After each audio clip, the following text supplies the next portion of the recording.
اخواننا، مين اللاجئين؟ مين المهجرين اليوم؟ مين النازحين اليوم؟ نحن الشعب السوري السائر اللي وقف بوجه هذا الظلم وبوجه هذا النظام. خذ انت اعملوا اي احصائيه، مين هن المهجرين من مساكنهم الاصليه؟ نحن. فلن نقبل. اجى النظام عمل مؤتمر اللاجئين، عوده اللاجئين في دمشق، فكنا نحن متوقعين انه هو باللجنه الدستوريه سيطرح هذا الامر. فعندما طرح هذا الامر، واي امر بينطرح داخل اللجنه الدستوريه هو ننظر اليه من خلفيه المضمون الدستوري لهذا الموضوع. اذا عندما طرح الموضوع اللاجئين، هو يريد طرح الموضوع اللاجئين مثل ما بتتذكروا بالجوله الاولى للمجموعه المصغره او اعمال اللجنه المصغره، طرح موضوع الارهاب، حاول يضغط علينا ليوصل لبيان سياسي مشترك صادر عن اللجنه لادانه الارهاب. فكان واضح انه هو بده يتبع نفس السنه.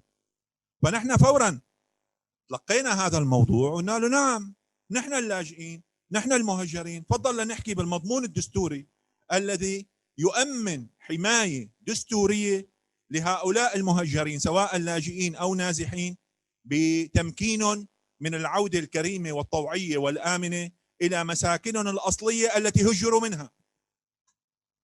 فهون هو باليوم الثاني رجع خفف موضوع اللاجئين وبلش يحكي بموضوع الارهاب مره اخرى، واليوم الثالث خفف موضوع اللاجئين على الاخر وحكى بالارهاب وحكى بالجماعات الانفصاليه.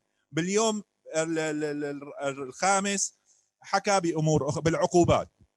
فانا يعني واحد من العالم اللي عملت مداخله ووجهت له سؤال للكزبري، لاحمد الكزبري، وقلت له يعني انتم اول يوم حكيتونا باللاجئين ومشتاقين لكم وتعوا نفوس بعضنا والشمس تشرق والعصافير تزغزق، شو القصه معكم؟ غيرتوا يعني؟ قال لا نحن ما غيرت. له انا شايف من المداخلات انه بدنا نلاحق، لانه باليوم الثاني صاروا يقولوا انه اللاجئين اللي مرتكبين جرائم هدول لا بدهم يتعرضوا لتبعات قانونيه، وهلا رح احكي اكثر بهذا الموضوع. والملاحقه القانونيه نحن ما بنتدخل فيها، هي الملاحقه القانونيه وكل واحد دافع عن حاله امام المحاكم.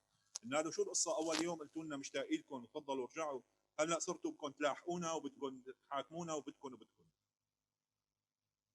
فاذا اللجنه الدستوريه هي احدى المعارك اللي نحن موجودين فيها، مثلها مثل اي معركه اخرى، ممكن تنتج ممكن ما تنتج، ولكن نحن كقوى ثوره ومعارضه يجب ان نكون موجودين مدافعين عن حقوقنا وحقوق شعب.